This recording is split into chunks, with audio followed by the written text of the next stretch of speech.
Good morning, everyone. This is Lisa with Hillcrest Country Club. I hope those of you that are joining me can hear me.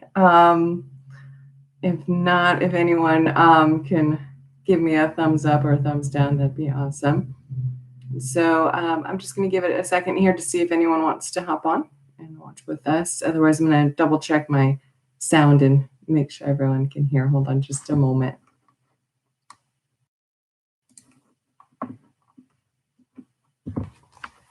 All right, so today for story time, we have two stories. This one is called If You Give a Pig a Pancake, and the second one is the true story of the three little pigs. So I hope everyone enjoys this with me today. So we'll go ahead and get started. So I have If You Give a Pig a Pancake by Laura Numeroff.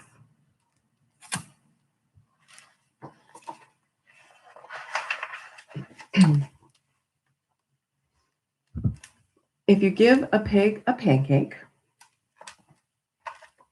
we can see that she's coming through the window right there.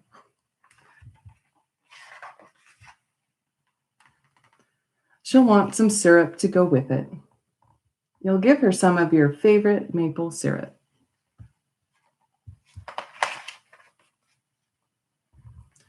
She'll probably get all sticky, so she'll want to take a bath.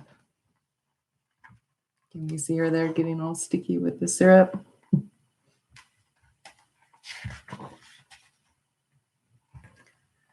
She'll ask you for some bubbles. When you give her the bubbles, she'll probably ask you for a toy. You'll have to find your rubber duck.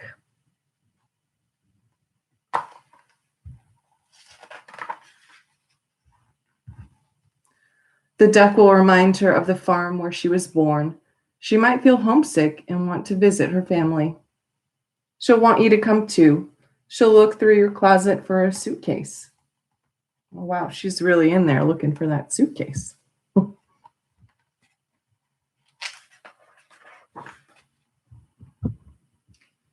Then she'll look under your bed. When she's under the bed, she'll find your old tap shoes. She'll try them on. She'll probably need something special to wear them with.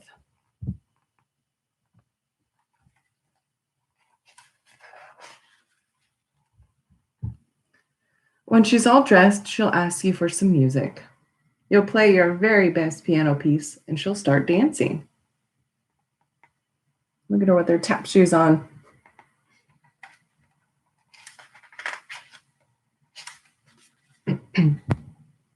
Then she'll want you to take her picture.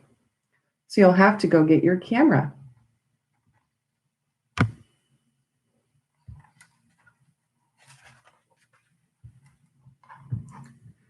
When she sees the picture, she'll ask you to take more. Then she'll want to send one to each of her friends. That's a pretty nice picture of Pig.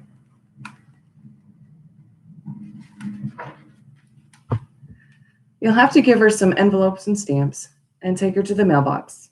On the way, she'll see the tree in your backyard. She'll want to build a tree house.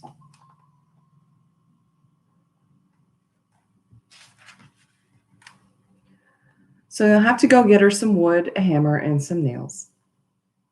When the tree house is finished,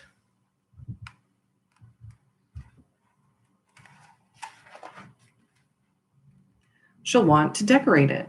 She'll ask you for wallpaper and glue. That is quite the tree house.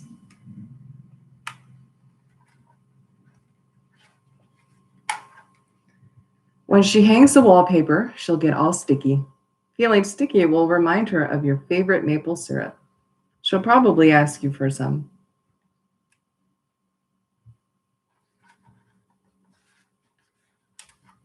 And chances are, if she asks you for some syrup,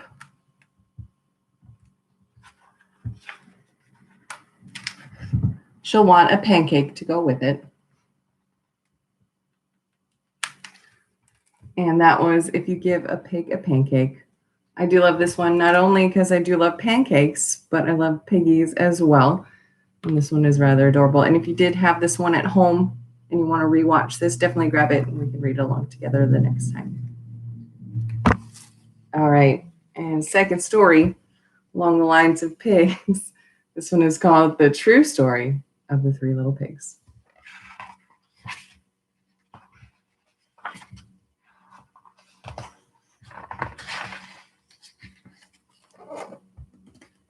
Everybody knows the story of the three little pigs, or at least they think they do. But I'll let you in on a little secret. Nobody knows the real story because nobody has ever heard my side of the story.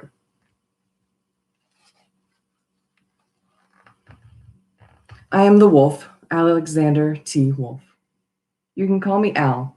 I don't know how this whole big bad wolf thing got started, but it's all wrong. Maybe it's because of our diet. Hey, it's not my fault wolves eat cute little animals like bunnies and sheep and pigs. That's just the way we are. If cheeseburgers were cute, folks would probably think you were big and bad too. That is quite the cheeseburger.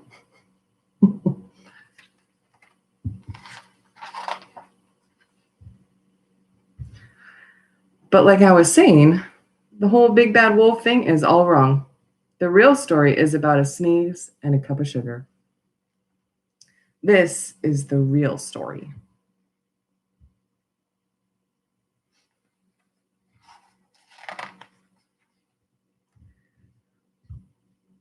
Way back in Once Upon a Time, I was making a birthday cake for my dear old granny. I had a terrible sneezing cough, and I ran out of sugar. I don't know what he's mixing in that batter, though, but I can see some ears.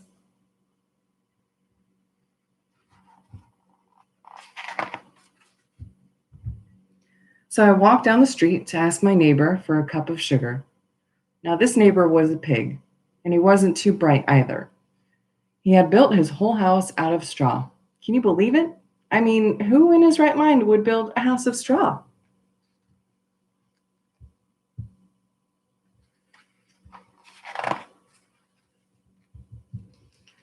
So, of course, the minute I knocked on the door, it fell right in. I didn't want to just walk into somebody else's house, so I called, little pig, are you in? No answer. I was just about to go home without the cup of sugar for my dear old granny's birthday cake. That's when my nose started to itch. I felt a sneeze coming on. Well, I huffed and I snuffed.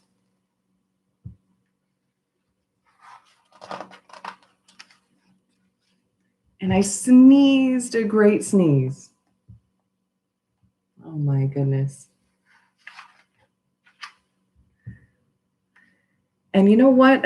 The whole darn straw house fell down. And right in the middle of a pile of straw was the first little pig, dead as a doornail. He had been home the whole time. It seemed like a shame to leave a perfectly good ham dinner lying there in the straw, so I ate it up. Think of it as a big cheeseburger just lying there.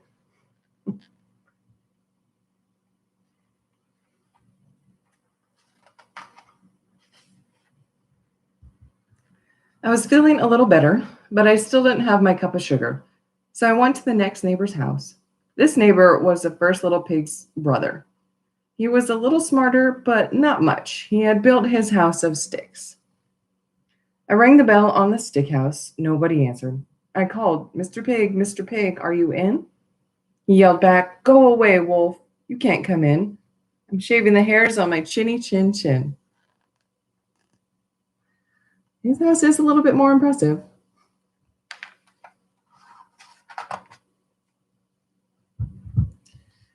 I just grabbed the doorknob when I let another sneeze coming on. I huffed and I snuffed and I tried to cover my mouth, but I sneezed a great sneeze.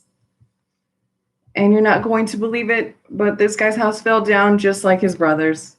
When the dust cleared, there was a second little pig, dead as a doornail, wolf's honor.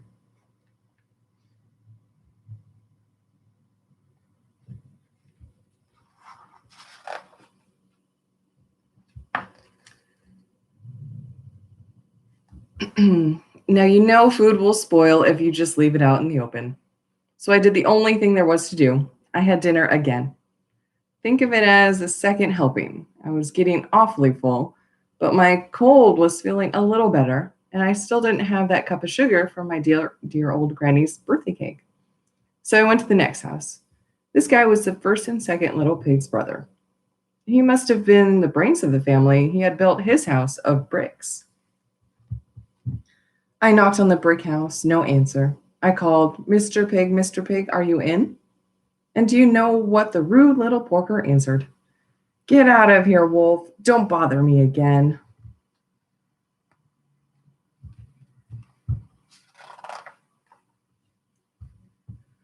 Talk about impolite. He probably had a whole sack full of sugar, and he wouldn't give me even one little cup for my dear, sweet old granny's birthday cake. What a pig. I was just about to go home and maybe make a nice birthday card instead of a cake when I felt my cold coming on. I huffed and I snuffed and I sneezed once again. Then the third little pig yelled, and your old granny can sit on a pin. Oh my.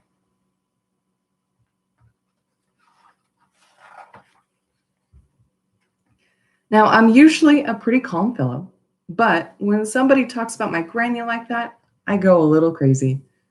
When the cops drove up, of course, I was trying to break down this pig's door, and the whole time I was huffing and puffing and sneezing and making a real scene. It is quite the scene.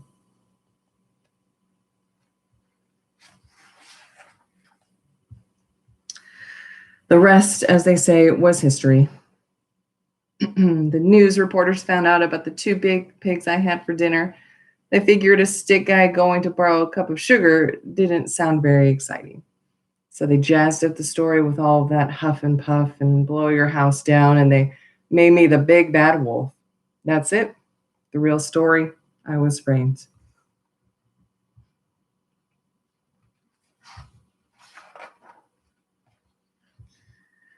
But maybe you could loan me a cup of sugar, said the wolf.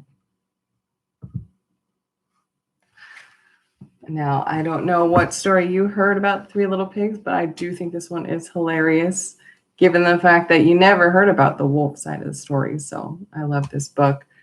And I hope you enjoyed if you give a pig a pancake as well. So thank you for joining with me with this morning. And I hope you have a good rest of your day. Thank you.